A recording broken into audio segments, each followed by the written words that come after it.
మన సభలో దేవుని యొక్క ఉద్దేశం ఏమిటి అంటే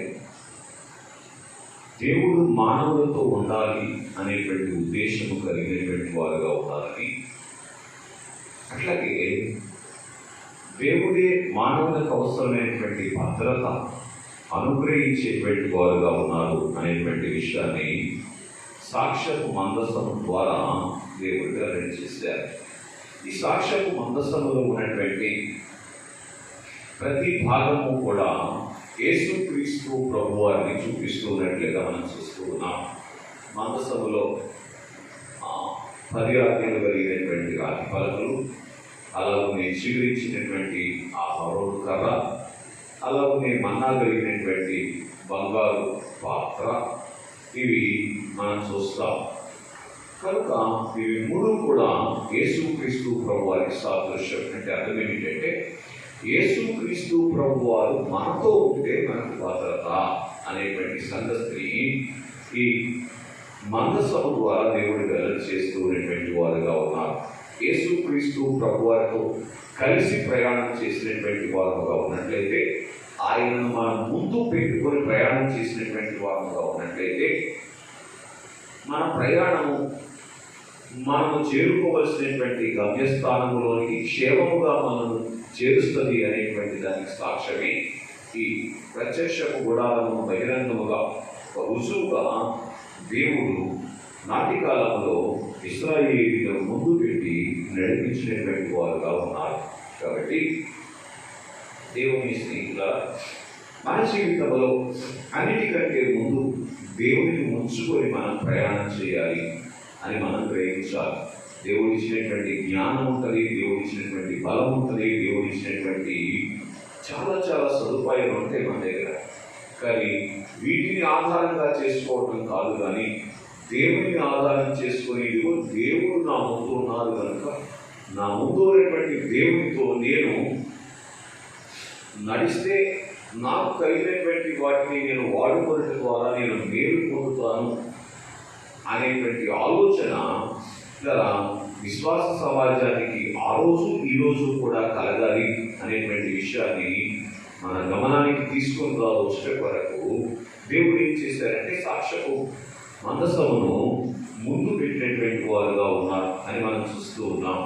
కనుక మందసాన్ని ముందు పెట్టుకొని వారు చేసినటువంటి ప్రయాణంలో సకల సదుపాయాలు వారికి కలిగినట్లుగా, అట్లాగే ప్రతి విధమైనటువంటి ఆటంకముల నుంచి కూడా వాడు విడుదల పొందినట్లుగా మనం చూస్తాం.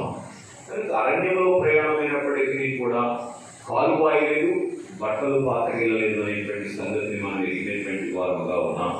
కనుక స్నేహితులను గమనించండి, మరి దేవుడు మనతో ఉండాలి. ఆ రోజు బహిరంగముగా సాక్ష్యపు మందస్సు ఉన్నది, కానీ ఈరోజు దేవుడు మనతో ఉండాలి అంటే మనమేం చేయాలి అని మనం ఆలోచన చేస్తే సాక్ష్యపు గుడారంలో ఏమి ఉన్నదో అది మన అనుభవంలోకి తెచ్చుకోవాలి. దేవుని యొక్క వాక్య ప్రకారం నడిచినటువంటి అనుభవంలోనికి రావాలి. దేవుని వాక్య ప్రకారం మనం నడవకుండా దేవుడు నాకు సహాయం చేయటం లేదు, దేవుడు నాతో ఉండటం లేదు అని అనుకుంటే ఇలా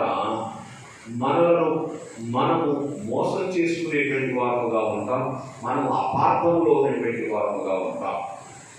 కాబట్టి స్నేహితులను గమనించండి. అందుకే ప్రభువు చెప్పిన మాట, నన్ను ఘనపరిచిన వారిని నేను ఘనపరుస్తానని తెలియజేశారు. మీకు సంగతి తెలుసా? దేవుని ఘనపరచడం అంటే అర్థమేమిటి? దేవునికి శాలువా కట్టడం కాదు, దేవుని కొరకు పెద్ద పెద్ద మందిరాలు కట్టడం మాత్రమే కాదు, దేవుని గణపరచడం అంటే దేవునికి కానుకలు ఇవ్వడం మాత్రమే కాదు, దేవుని గణపరచడం అంటే దేవుని యొక్క మాట ప్రకారం నడవడమే దేవుని గణపరచడం. కనుక ఇప్పుడు ఇశ్రాయేలీయులైనటువంటి వారు వాక్యాన్ని ముందు పెట్టుకొని ప్రయాణం చేస్తూ ఉన్నారు. వాక్య ప్రకారం దేవుడు నడవమన్నప్పుడు నడుస్తూ ఉన్నారు. కనుకని వారి యొక్క జీవితంలో వారికి భద్రత కలిగినట్లుగా మనం చూస్తూ ఉన్నటువంటి వారుగా ఉన్నాం. అలాగే మన యొక్క కుటుంబంలో నిత్యము కూడా దేవుని యొక్క వాక్యానికి స్థానం ఉండాలి. దేవుని యొక్క వాక్యాన్ని ఇలా ముందు పెట్టుకొని మనం ప్రయాణం చేసినటువంటి అనుభవంలోనికి రావాలి అని ఈ శ్రేష్టమైనటువంటి సమయంలో మీ వస్తూ ఉన్నటువంటి వాడుగా ఉన్నాను. మనసును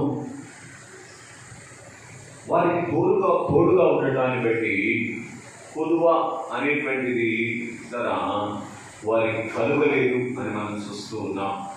కనుక దేవుని మందస్సం తోడుగా ఉండటం అంటే దేవుడు తోడుగా ఉండటం, దేవుడిని తోడుగా చేసుకోవటాన్ని బట్టి కొదువ లేనిటువంటి వారుగా ఉన్నారు అని మనం చేసుకుంటారు. వారు కొదువ లేనిటువంటి వారుగా ఉంటారు అని మనం గ్రహించాలి. కలిగినదంతయు ఆయన మూలముగా కలిగను, ఆయన లేకుండా ఏమీ కలగలేదు అని వాక్యంలో మనం చూస్తూ ఉన్నాం. కనుక దేవుడితో మనం ఉంటే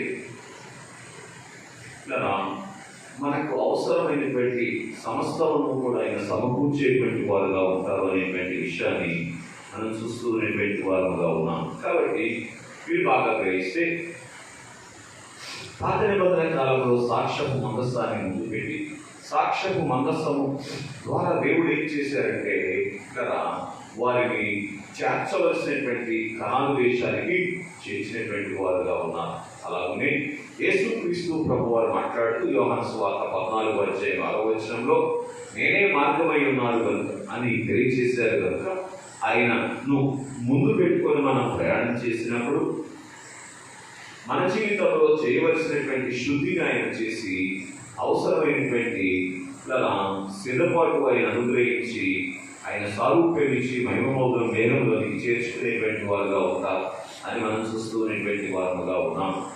కనుక శరీర సంబంధమైనటువంటి సున్నతి పాత నిబంధన గ్రంథంలో కనబడతా ఉంటే ఆత్మ సంబంధమైనటువంటి సున్నతి కొత్త నిబంధన గ్రంథంలో ప్రభు తెలియజేసినటువంటి వారుగా ఉన్నారు. అంటే శరీర సంబంధమైన సున్నతిని ప్రభు చూపిస్తూ ఆత్మ సంబంధమైనటువంటి సున్నతిలోకి రావాలి అని ప్రభు తెలియజేసినటువంటి వారుగా ఉన్నారు అని మనం చూస్తున్నటువంటి వారుగా ఉన్నాం.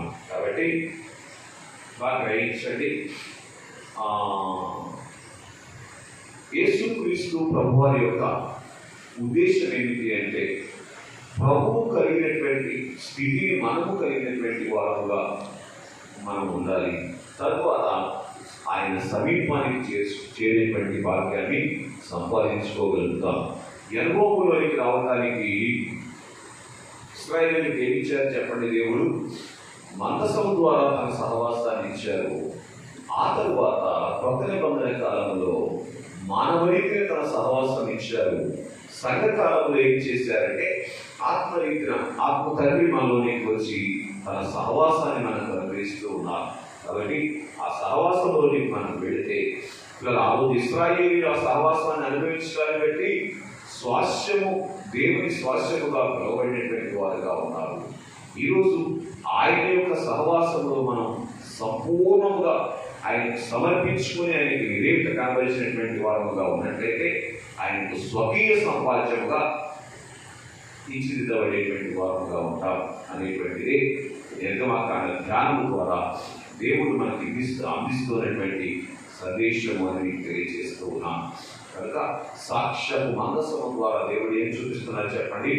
సహవాసంలోని సంపూర్ణతను తెలియజేస్తూ ఉన్నారు. కనుక ఆ రోజు బహిరంగముగా సాక్ష్యపు మందసం, ఈరోజు అంతరంగముగా పరిశుద్ధాత్మ దేవుని యొక్క సహవాసమును అంతరంగముగా మనము కలిగి ఉండి ఆయన సహవాస సంపూర్ణతను సంపాదించుకొని మేఘమెక్కాలి అనేటువంటి దేవుని యొక్క ఉద్దేశం. ఇశ్రాయేలీయులేమో పాలస్తీనా దేశానికి వెళ్ళాలి. ఆ రోజు మనమేమో ఈరోజు మేఘమెక్కేటువంటి భాగ్యాన్ని సంపాదించుకోవాలి. అట్టి ధన్యత చేరువచ్చిన మనలకు ప్రభు దయచేయుగాక. ఆమేన్.